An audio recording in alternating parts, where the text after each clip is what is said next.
Bonjour, welcome. Today is Tuesday, September the 30th. I want to begin by welcoming you all and thank you for taking the time to be here.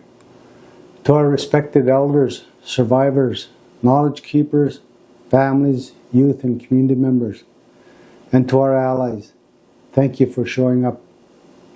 Today on National Truth and Reconciliation Day, we gather as a community on our own land that holds our history, our stories, and our spirits.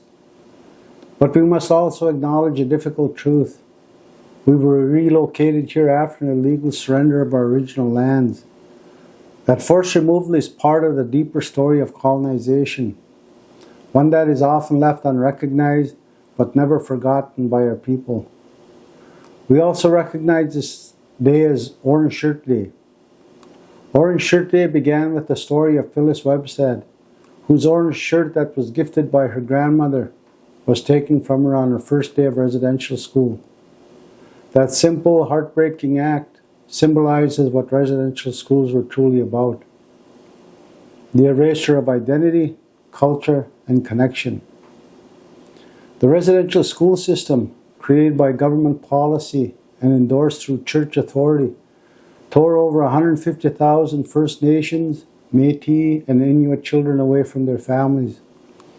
It was a deliberate attack on Indigenous children's identity, culture, sense of belonging, and understanding of who they were, an ultimate attempt to eliminate the Indian problem. The survivors of the system were left with deep wounds that have been passed through generations of our families. We also know that there were many children who never made it home. The recent discoveries of unmarked graves at former residential school sites across this country has finally forced Canadians to see what our people have long known: that this was not just a tragic chapter in our history, but a result of ongoing colonization of our people. We see ongoing impacts of colonialism in the housing crisis in our communities, the epidemic of missing and murdered Indigenous women, children, men, boys, and Two-Spirit people. We see it in the struggles with mental health, poverty, addiction, and violence. We see it in the overrepresentation of our children in the child welfare system and the criminal justice system that disproportionately targets our people. The residential school system was not a tragic chapter, but a product of a larger system designed to displace, control, and erase our people. However, as Mohawk scholar Tyegi Alford reminds us, there is a danger in allowing colonization to be the only story of Indigenous lives. So while today is a day of truth, it must also be a day of reflection, solidarity, responsibility, and hope. Because despite generations of attempts to erase our people, you are still here.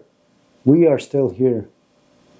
We see families healing through ceremony, through land-based teachings, through storytelling and song.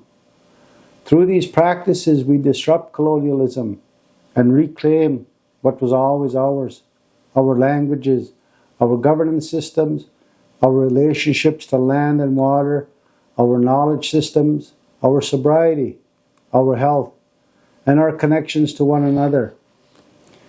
It is our truth-telling that transforms trauma and violence into something productive, and it involves hard work, difficult conversations, and daily commitment of all members of our nation.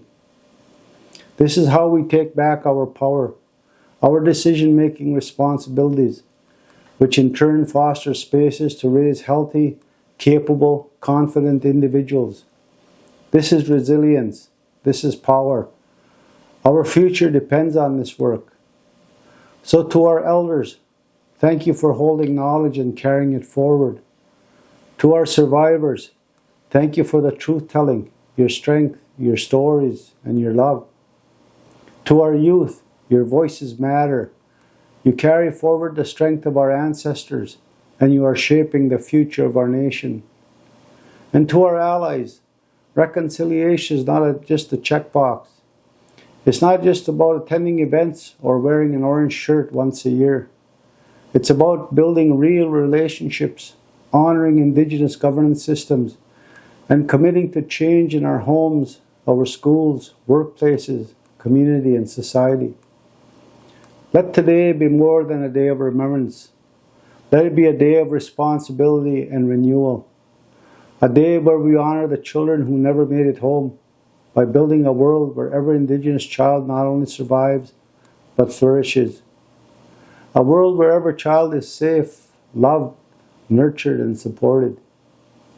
Because every child matters, not just in the past, but today and every day forward.